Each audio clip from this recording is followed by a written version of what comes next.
येन धौता गिरः पुंसां विमलैः शब्दवारिभिः तमश्चाज्ञानजं भिन्नं तस्मै पाणिनये नमः। वाक्यकारं वररुचिं भाष्यकारं पतञ्जलिं पाणिनिं सूत्रकारं च प्रणतोऽस्मि मुनित्रयम्। अथ शब्दानुशासनम् अथ माहेश्वराणि सूत्राणि अ इ उन ऋक् ए ओङ् ऐ औ च हयवरट् लण् यमगणनं जभै घटदश जबगडदश खफ चटत चटतौ कपैष सरहल इति माहेश्वराणि सूत्राणि। अथ अष्टाध्यायी सूत्रपाठः पंचमोऽध्यायः प्रथमः पादः। मासाद्वयसि यत्खञौ कीर्तनास्ति वा? मासाद्वयसि द्विगोर्यप् द्विगोर्यप् षण्मासाण्यच्च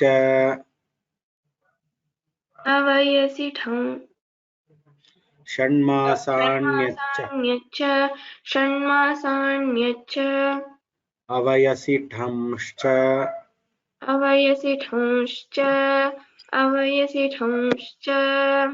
समायाः खः समायाः खः द्विगोर्वा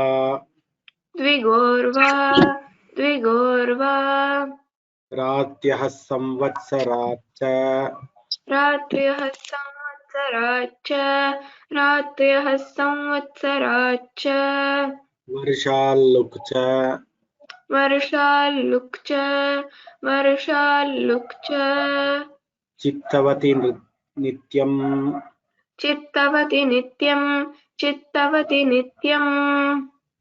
षष्टिका षष्टिरात्रेण पच्यन्ते षष्टिका षष्टिरात्रेण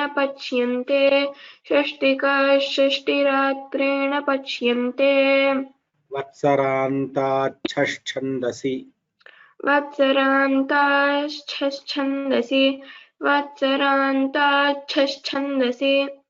सम्परिपूर्वात् खच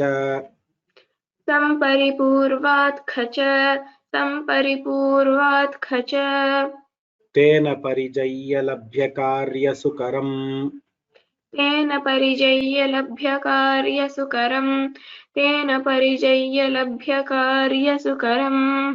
तदस्य ब्रह्मचर्यम्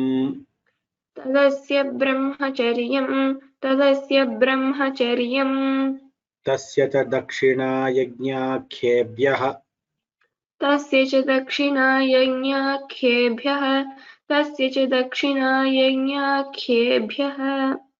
तत्र च दीयते कार्यं भववत्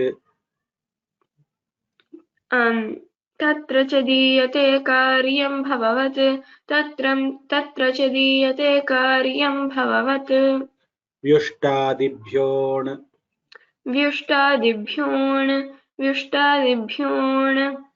तेन यथा कथा च हस्ताभ्यां नयतौ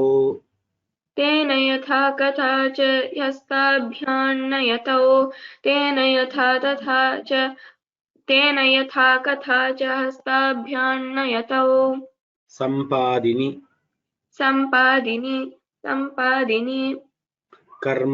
कर्मवेशाद्यत्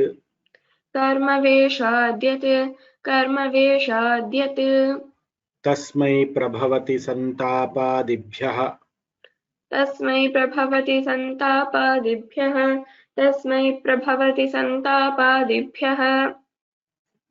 योगाद्यच्च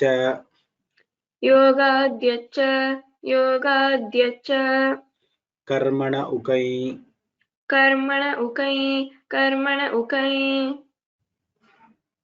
समयस्तदस्य प्राप्तम्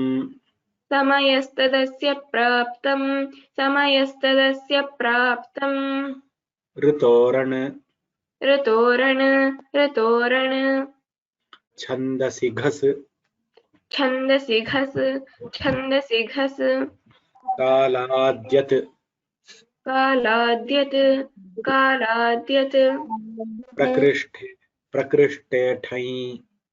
प्रकृष्टे ठञ्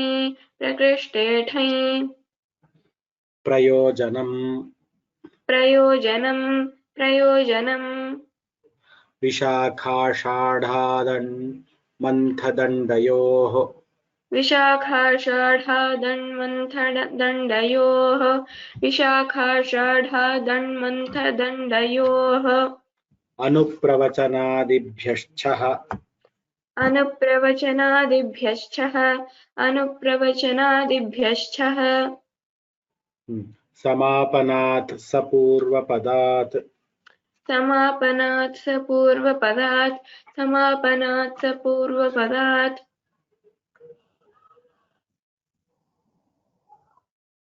ऐकागारिकट् चौरे ऐकागारिकट् चौरे ऐकागारिकट् चौरे आकालिकडाद्यन्तवचने आकालिकडाद्यन्तवचने आकालिकडाद्यन्तवचने तेन तुल्यं क्रिया चेद्वतिः तेन तुल्यं क्रिया चेद्वतिः तेन तुल्यं क्रिया चेद्वतिः तत्र तस्यैव तत्र तस्यैव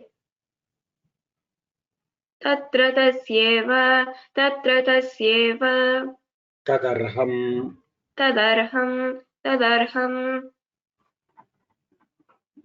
उपसर्गाच्छन्दसि धात्वर्थे उपसर्गाच्छन्दसि धात्वर्थे तस्य भावस्त्वतलौ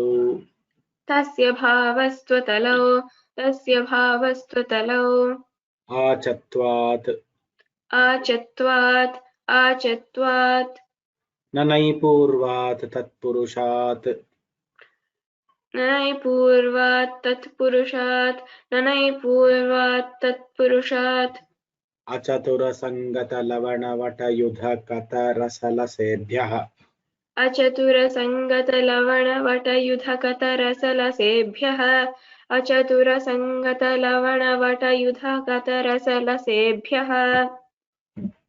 उत्तमम् प्रगुण और विहान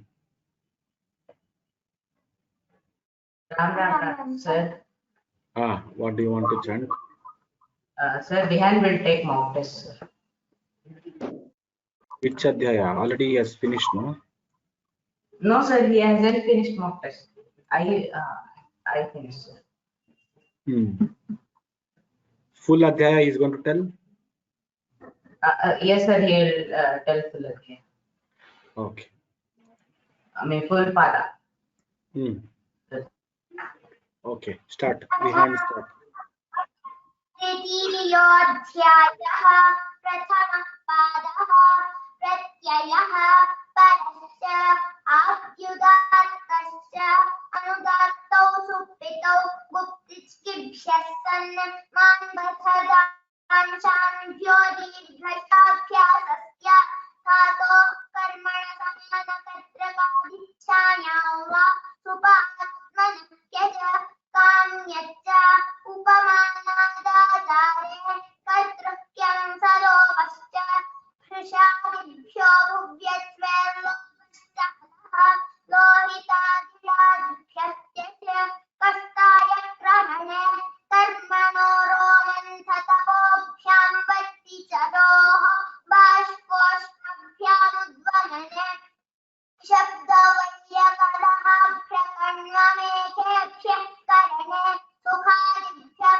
कर्तृवेदनायां नमो वैवश्चित्राङ्गक्यच उत्सभाण्डचीवरान्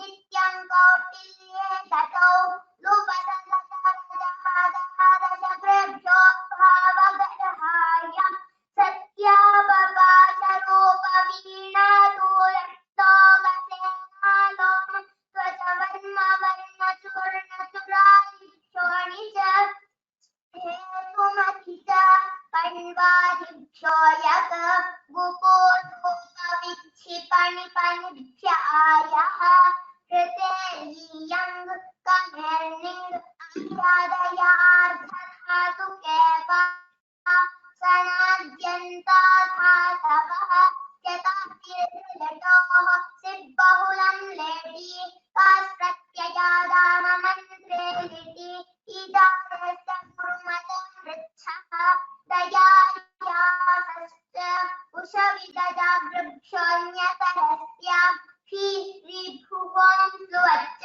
प्रञ्चानुप्रयुज्यते लिटि विदाहं कुर्वन् त्वित्यन्यतरस्याम् अभ्युत्सादयान् प्रतनयान् सीकयान् रमयामक पावयां प्रियाद्विदामप्रनितिच्छन्दसि लिलुङ्गे श्लेषि च शलैगुपदार्थनितः श्लिष आलिङ्गने न दृशः निश्चिद्रुसृभ्यः कर्तरिजं विभाषालेभ्योः गुपेच्छन्दसि नो नयति ध्वनयत्येलयद्दयतिभ्यः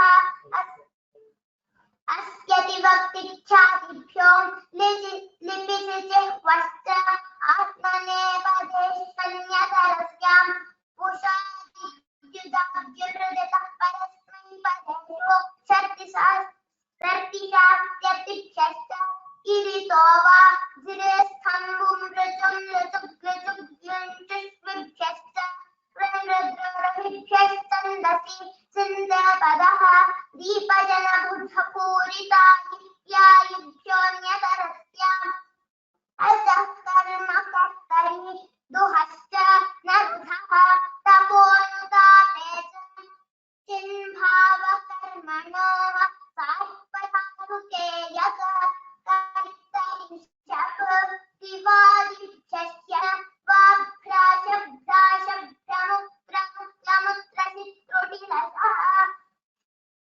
यतोऽनुपसर्गात् सैन्यतश्च स्वादिभ्यश्नुः रुवस्वच अक्षोऽन्यतरस्यां तनूकरणे तक्षः रुदादिभ्यश्चं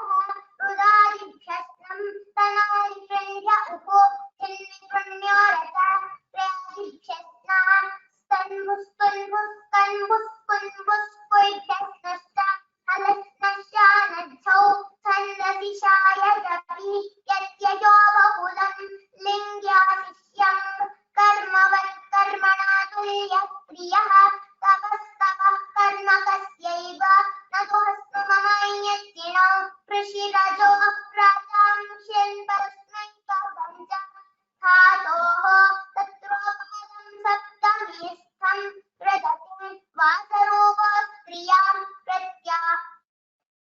प्रत्याह तप्यत्तप्यानि यदः अचो यत् पोरदुपदागच्छति सहोश्च गतमदतरयमश्चानुपसर्गे अवद्यपण्यपद्या गणितव्या गदमद पुनः वदतु गतमदतरयमश्चानुपसर्गे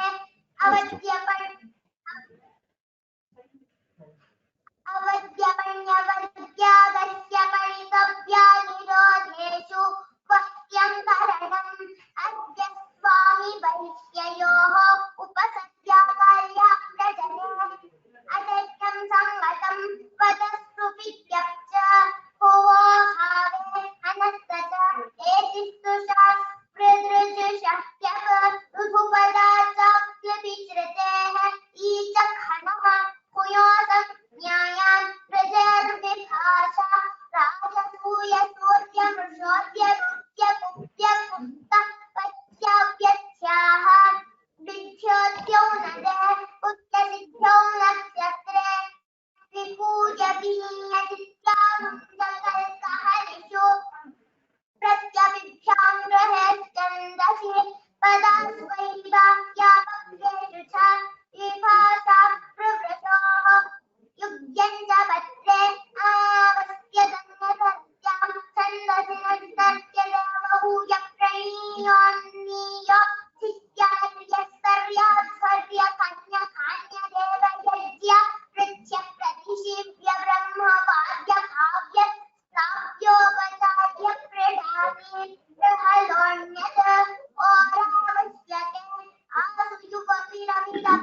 पञ्चाय्यौ अग्नौ पञ्चाय्योपचाय्य समूह्याः चित्ताग्निचित्ते च ऋणकृतौ नन्दिग्रहि पचादिक्षोन्यतः इगुपथघ्ना प्रीकिरः आगस्तोपसर्गे पाघ्रात्मानेन्द्रशस्त्रः अनुपसर्गलिम्बविन्दधारि पारिवेद्युजेति चेति साति साहिभ्यश्च ददाति ददात्योर्विभासा स्वलिखितसन्देभ्योऽणः शाश्वतास्त्रसंस्रवतीनवलावृत्तिरश्वतश्च पुण्योपसर्गे विभासाग्रहः गेहेकः शिल्पिनिष्पुन्नस्थकन्नन्युक्तम् अष्टव्रीहिकालयोः प्रस्वल्वसमभिहारे पुन्न आशिषित प्रत्ययो मुण्डविदान्दीपजनत्यादिक्षोवद्य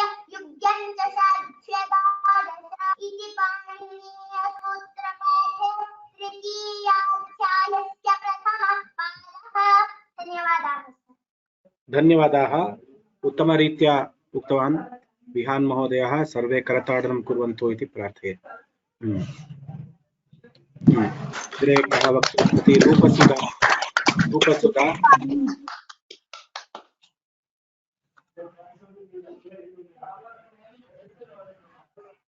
नमस्ते महोदय। சொல்லுங்க நீங்க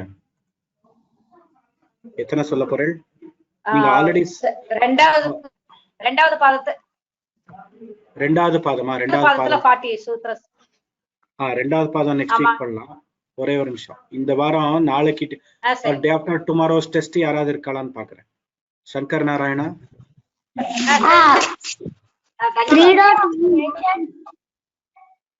இங்கேன்னு சொல்றப்பா. 3.1 full mark test. 3.1 mark test. சரி சொல்லு. Mahodaya, after him can I chant? Sneha Burlava. Okay. Yes, you can chant. So because tomorrow, day after tomorrow is the test, we'll focus on Prathama Pada. Shankara Narayana, please tell. अथ तृतीयोऽध्यायः प्रथमः पादः प्रत्ययः करश्च आद्युदात्तश्च अनुदात्तौ सुप्रितौ गुप्तिचिकित्भ्यः सन् मानवथतान् चान्भ्यो दीर्घश्चाभ्यासस्य धातः कर्मणः समानकर्तृकादिच्छायां वा उप आत्मनः च काम यच्च उपमानादाचार कर्तुः किंसलोपश्च प्रसादिभ्यः भव्यच्छ्वैर्लोपश्चालः लोहितादिदादिभ्यः कष्टायक्रमण कर्मणो रावन्थतपाभ्यां वर्त्यचरोः भाष्पोष्माभ्यां मुद्गमन शब्दवैरकल्पाभ्यकण्वभ्यः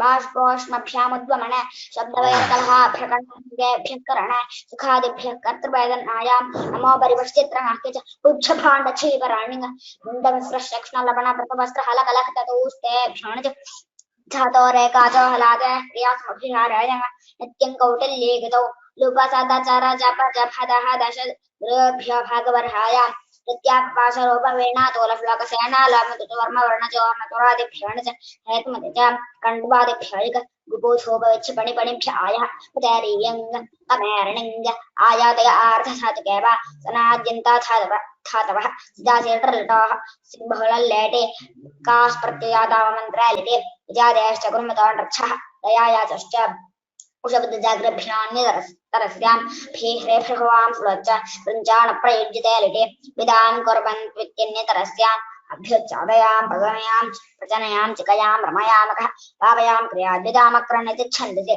श्लेलुङ्गे श्लेहेसे च शलैपथादनिटाक्षा सिज आलिङ्गणे दुषः निसृद्रुसुभ्यः कतर्जङ्ग विभाषाथेट्स्योः गुपेश्छन्दसि नोणयतिक्षणयत्येलयत्यर्दयतभ्यः निजमुपविभ्योः न स्पर्धा नोनयति अस्यति व्यक्तिख्यातिभ्यो आत्मना परे शून्यतरस्यां पुषादिद्युताद्युटर्दितः परस्मै परेषु विभाषाघ्राथेट्स्योः सह विभाषाकृवशोः युग्यञ्च पत्रे लिपि सिचिह्वश्च आत्मनेपदेष्वन्यतरस्याम् परस्मैपदेशो भाषाघ्राथे च सह विभाषा कृवृषो सर्तिशास्ति इरितोबा स्तंभं स्तंभं ऋचुग्लञ्च विशुभ्यश्च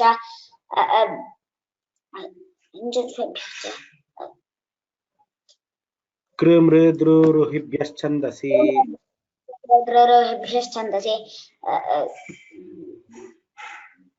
चिन्ते पदः पूरिताभ्याभ्योऽन्यतरस्याम् अचः कर्मकर्तरि अर्थः तपोणुतापे च चिन्भावकर्मणः चार्वधातुकेक कर्तरिषप दिवादिभ्यश्यन्न वा भ्राश भ्राश भ्रम क्रम क्रमत्रस्य त्रुटिलशः अनुपसर्गात् संयतश्च श्वासन्ति कृष्णः श्रुवश्च अक्षोऽन्यतरस्याम् तरुणकर्णाय तक्षः तुदादिभ्यश्शः रुदादिभ्यश्नं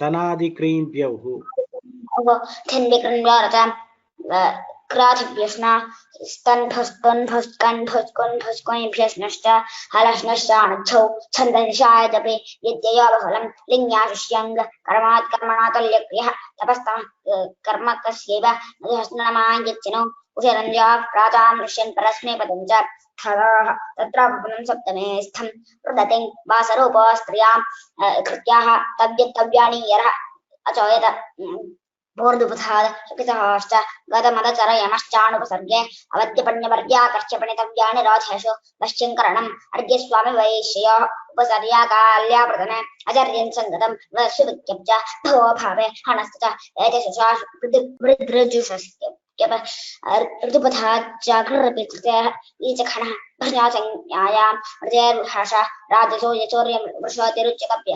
कुप्यपत्याव्यष्टाः निपोयविनियजित्यामन्तकल्कालेषु प्रत्यभिभ्यां ग्रहेश्छन्दसि पदास्पेरिभाष्यापक्षस्य भाषा कृपशोः युज्यञ्च पत्रे अमावासितन्यतरस्यां छन्दसि निष्कृत्यते बहोय प्रणेयाण्येयाच्छमर्यस्तभ्यात्थर्यखण्यखाण्यदेवयज्ञापृच्छ प्रतिषेव्य ब्रह्मवादिभाव्यस्ताव्योपचार्य प्रणानि प्रहलाद्यत ओरावश्यक आसुयोरपि लपित्रपि चमश्च अणायो नित्येत् अनाय सम्मतौ पायसान्नाय निकायथायमानः गर्जवाषसामथेनेषु कृतौ कुण्डपाय सञ्चायो अग्नौ परिचायोपचाय समाश्च्याः चित्याग्नि चित्या च मूलत्रचौ अन्निग्रहपचादिभ्याल्यन्यथ आतश्च उपसर्गे वाघ्राजमाथेड इगुपदज्ञा प्रीकिरक्कः इग्वधज्ञाप्रीग्रहः आतश्चोपसर्गे वाघ्राजमाथेडशः अनुपसर्गाल्लिं पवन्दथाय पारिवेदिते चेतसाभ्यश्च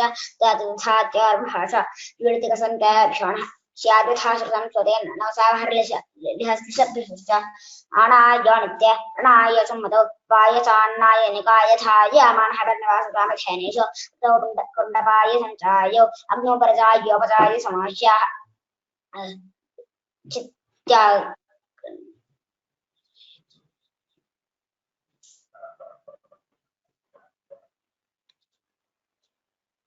स्याद्विधाश्रुसंस्कृतेन साभहर्लिशश्लशश्वश्च विज्ञानोपसर्गे भाषाग्रह ये हेक कल्पिणस्वन्न लस्थकर्ण हस्तव्रीहिकालयोः प्रसरवत्संविहारवन्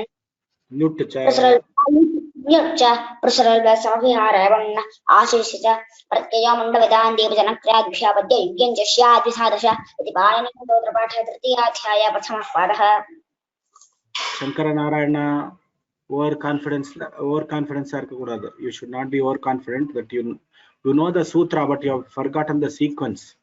You have probably by hearted initially only, but without avriti nothing will remain. I know you have told the entire pada to me, you have already told once, but this is the second time you are not telling properly. Again you practice yourself, you practice and tell the practice once again.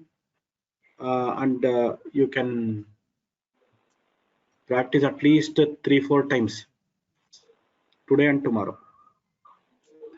Sneha Bhagini, Sneha. Mahoday. तृतीयाध्याये प्रथमः पादः। द्वितीयाध्याय न, तृतीयाध्यायस्य प्रथमपादः। आम् तदेव तृतीयाध्यायस्य प्रथमः। अस्तु अस्तु, वदतु। अथ तृतीयोऽध्याये प्रथमः पादः। प्रत्ययः परश्च आदुदात्तश्च अनुदात्तौ सुप्पितौ गुप्तिज्ञेभ्यः सन् मान् बदधांशान्भ्यो दीर्घश्चाभ्यासस्य धातोः कर्मणः समानकर्तृकादिच्छायां वा सुप आत्मनः क्यच काम्यच्च उपमानादाचारे कर्तुः किंचलोपश्च भृशादिभ्यो भूव्यच्वेर्लोपश्च हलः लोहितादिडाभ्यः क्यश कष्टाय क्रमणे कर्मणो रोमन्थतपोभ्यां वर्तिचरोः बाष्पोष्मभ्यामुद्वमने शब्दवैरकलहाभ्यकण्डमेघेभ्यः करणे दुःखादिभ्यः कर्तृवेदनायां नमो वरिवश्चित्रनः क्यच पुच्छभाण्डचीवराण्यङ् मुण्डमिश्रश्लक्ष्णलवणव्रतवस्त्रहलकलकृततूस्तेभ्योऽणि च धातोरेकाचो हलादेः क्रियासमभिहारेयङ् नित्यं कौटिल्ये गतौ लुपसदचरजपदः दशग्रेभ्यो भावगर्हायाम् सत्यापपाशरूपवीणातूलश्लोकसेनालोमत्तचवर्मवर्ण चूर्णचुरादिभ्योऽणि च हेतुमति च कण्वादिभ्यो यक् गुपूधूपविच्छिपणिपणिभ्य आयः ऋतेरीयङ् कमेर्णिङ् आयादय आर्थधातुके वा सनाद्यन्ता धातवः स्यतासील्ऋतोः सिद्बहुलं लेटि कास् प्रत्ययादावमन्त्रे लिटि इजादेश्च गुरुमतो नृच्छः तयायासश्च उषविदजाग्रेभ्योऽन्यतरस्याम् भीह्रीभ्रुवां श्रुवच्च पृञ्चानुप्रयुज्यते लिटि विनाङ्कुर्वन्तीत्यन्यतरस्याम् अभ्युत्सादयां प्रजनयां चिकयां रमयामकः पावयां क्रियाद्विदामक्रन्निति छन्दसि श्लिलुङि श्लेषि च शल इगुपधातणि ठक्सः श्लिष आलिङ्गने नदृशः निःसृद्रस्तृभ्यः कर्तरिशं विभाषाधीर्ष्योः गुपेश्छन्दसि नो नयति ध्वनयत्येलयत्यर्दयतिभ्यः अस्यति वक्तिख्यातिभ्यो लिपिसि जिह्वश्च आत्मनेपदेष्वन्यतरस्यां पुषादिद्युताद्यरिदितः परस्मैपदेषु शक्तिशास्त्यर्तिभ्यश्च इरितो वा दृस्तम्भुं ऋचुं ऋचुग्लुचुग्लुचुग्लुञ्जुष्विभ्यश्च क्रेमृद्ररुहिभ्यश्छन्दसि चिन्ते पदः दीपजनभूतपूरितायिप्यायिभ्योऽन्यतरस्याम् अचः कर्मकर्तरि दुहश्च नरुथः तपोनुतापे च चिन्भावकर्मणोः सार्वधातुके यक् कर्तरिषप् दिवादिभ्यश्यन् वाभ्राशभ्राशभ्रमुक्रमुक्रमुक्रमुक्रमुत्रसित्रुटिलशः यशोनुपसर्गात् संयसश्च स्वादिभ्यश्नुः श्रुवश्रु च अक्षोऽन्यतरस्यां तनूकरणे दक्षः तुदादिभ्यश्चः हृदादिभ्यश्नं तनादिकृन्भ्य उः धिन्विकृण्यो रच क्रियादिभ्यश्ना स्तम्भुस्तुम्भुस्कम्भुस्कुम्भुस्कुम्भुस्कुभ्यश्नुश्च हलश्नश्चानच्छौ छन्दसि शायजपि व्यत्ययो बहुलं लिङ्याशिष्यं कर्मवत्कर्मणा तुल्यक्रियः तपस्तपः कर्मकस्यैव न दुहस्नु नमाम्यक्षिणौ कुशिरजोः प्राचांस्यन् परस्मैपदं च धातोः तत्रोपपदं सप्तमीस्थं हृदतिं वासरूपो स्त्रियां कृत्याः तव्यत्तव्यानीयरः अचोयत् पोरदुपधात् शकिसहोश्च गदमदचरयमश्चानुपसर्गे अवद्यपण्यवर्षाकर्ष्यपणितव्यानिरोधेषु वह्यं कर्णम् अर्यस्वामि वैश्ययोः उपसर्या काल्या प्रजने अजर्यं संगतं वरस्तु पिक्यप् च भुवो भावे हनस्त्य च एतिस्तु शास्त्रविदृजुषह्यप ऋदुपधाच्च क्लिपिच्युतेः ईचखनः प्रियो संज्ञायां मृजेर्विभाषा राजसूयसूर्यमृषोद्यरुच्य कुप्यकृष्णपच्याव्यथ्याः भिद्यौ द्यौ नते पुष्यसिद्ध्यौ नक्षत्रे विपूय विनीय जित्यामुञ्च कल्कहलिषु प्रत्यपिभ्यां ग्रहेश्छन्दसि पदास्वैरिबाह्या पक्षेषु च विभाषा कृवुषोः युग्यं च पत्रे अमावस्य दन्यतरस्यां छन्दसि निष्टर्क्य देवहूय प्रणीयोन्नीयोच्छुष्यमर्यस्तर्याध्वर्यखन्यखान्यदेवयज्ञा पृच्छप्रतिषीव्य ब्रह्मवाद्य भाव्यस्ताव्योपचाय प्रटानि दुहलोऽन्यत् ओरावश्यके आसुयुवपिरपि लपित्रपि चमश्च आनायो नित्ये प्रणायो सम्मतौ पान्नसान्नायनिकाय धाय्यामानहविर्निवाससामिधेनीषु क्रतौ कुण्डपाय्य सञ्चाय्यौ अग्नौ परिचाय्योपचाय्य समूह्याः चित्याग्निचित्ये च नुवल्दृशौ नन्दिग्रहिपचादिभ्योऽल्युणिन्यचः इगुपधग्न्या प्रीकिरः कः अजो आतश्चोत्सर्गे वाघ्रात्मादेर्दृशः अनुपसर्गाल्लिम्पबिन्दधारि पारिवेद्युदेचि साहिभ्यश्च ददाति दधात्योर्विभाषा ज्वलति कसन्तेभ्योऽणः स्याद्यथाश्रु ज्वलिति कसन्तेभ्योऽणः ज्वलिति कसन्तेभ्योऽणः स्याद्यथाश्रुसंस्रवतीर्णवसावहृलिश्च दुन्योरनुपसर्गे विभाषा ग्रहः गेहे कः शिल्पि निष्वुन् गस्थकन् नियुच्च हश्च व्रीहिकालयोः पृसुल्वः समभिहारेवुन् आशिषि च प्रत्ययो मुण्डविदां दीपजनक्रियादिभ्यो वद्ययुग्यं च स्याद्यथा दश इति पाणिनीयसूत्रपाठे तृतीयोऽध्याये प्रथमः पादः युग्यं च स्याद्यथा दश युग्यं च स्याद्यथा दश द्व्यधा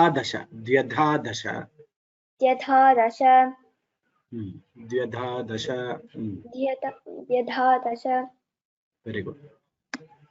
वेरी गुड सर्वे करताडनं कुर्वन्तु स्नेहा भगिनी सम्यक् उक्तवती Sneha what is your which standard you are studying fourth standard where are you located Austin next to Venkat Mahadaya's house close to Venkat Mahadaya's so Sneha Austin Kirtana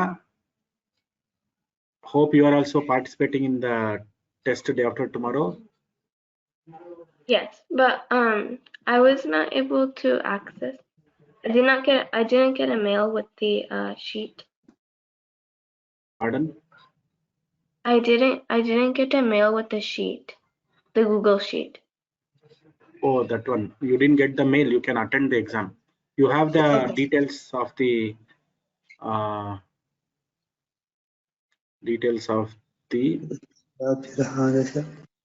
See, I will just give you 2 mail IDs. In case you have any problem, you have to reach out to these 2 people. Let me type the mail. One is my mail ID. All of you, I think you have. So if you have not got any,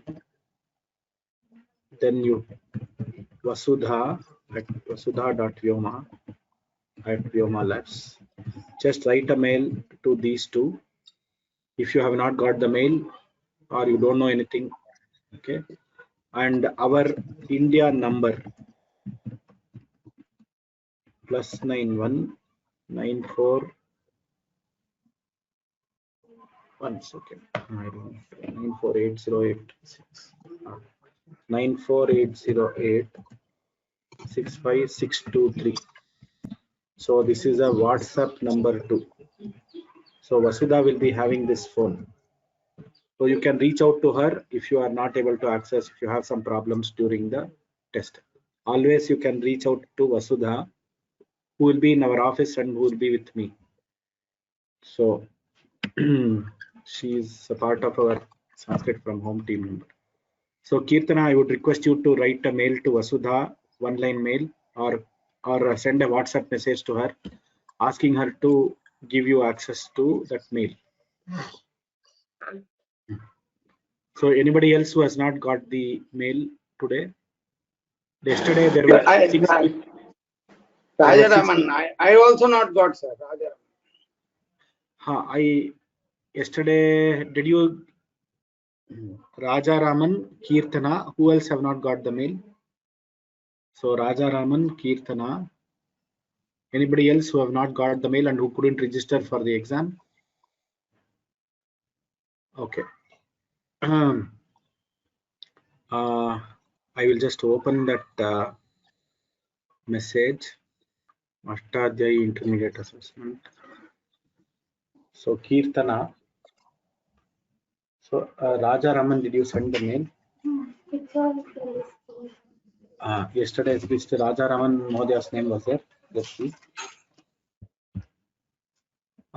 Kirtana, just wrote down one more. Kirtana. What is your email, Kirtana? Bhagya_LK@yahoo.com. Okay. Bhagya_ UK. Bhagya_K. LK. Can you just type in the chat box? I'll just note down.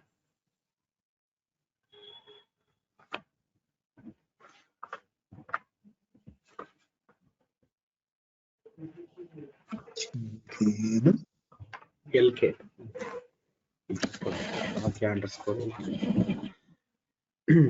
So any other questions for the day after tomorrow's test? Tomorrow there will be class. So Meenakshi and some of the people, they want to chant and take a mock test tomorrow. So tomorrow we'll have one more mock test. Tomorrow is Thursday. Tomorrow we will start the class exactly, and we will start with the mock test only, and I will teach the lesson afterwards if we have time. First I will finish the mock test of few people who want to take the test for Tritiya Prathama Pada. Tritiya Dvitiya Pada, from Monday we will start for practicing and etc. Rajaraman Mohodaya's email. Rajaraman Mohodaya, you can type your email. Just 1 minute. In the chat.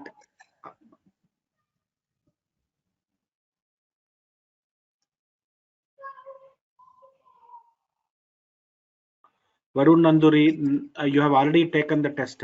I don't think so there will be time tomorrow. So let us see. Anyhow, you have told very well. So you just have to practice once more.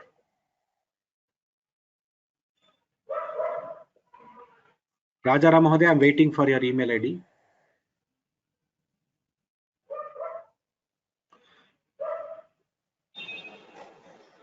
I have sent, is it coming? Chat, you have to send in the chat. Chat, I have typed, it is coming in some red color, I don't know why. It didn't. It came. It came. It came. Okay. Yeah. Yes, sir. I got it.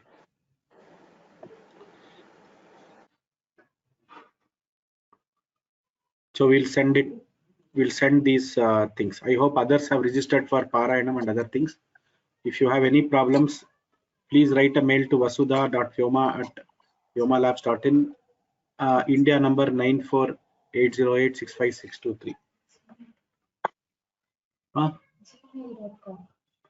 Oh, sorry, it is not. Okay, the email ID of Vasudha is wrong. That's what she's telling. Vasudha.vyoma. @gmail.com. Not sorry. Extremely sorry. vasudha.vyoma@gmail.com. Okay. Extremely sorry for that. vasudha.vyoma@gmail.com. Okay. Thank you. V is capital or small? Small. Yeah. Small V only. of Sorry. Vasudha. Vasudha. V of Vasudha is small only. In the name you can. I don't think so. It is case sensitive. That means anyhow. vasudha.vyoma@gmail.com. All lowercase letters. DHA Vasudha. धन्यवादः. स्वस्ति प्रजाभ्यः परिपालयन्तां न्यायेन मार्गेण महीमहीषाः गोब्राह्मणेभ्यः शुभमस्तु नित्यं लोकाः समस्ताः सुखिनो भवन्तु. लोकाः समस्ताः सुखिनो भवन्तु. राम राम राम सर्वेभ्यः. धन्यवादाः महोदय. धन्यवादाः।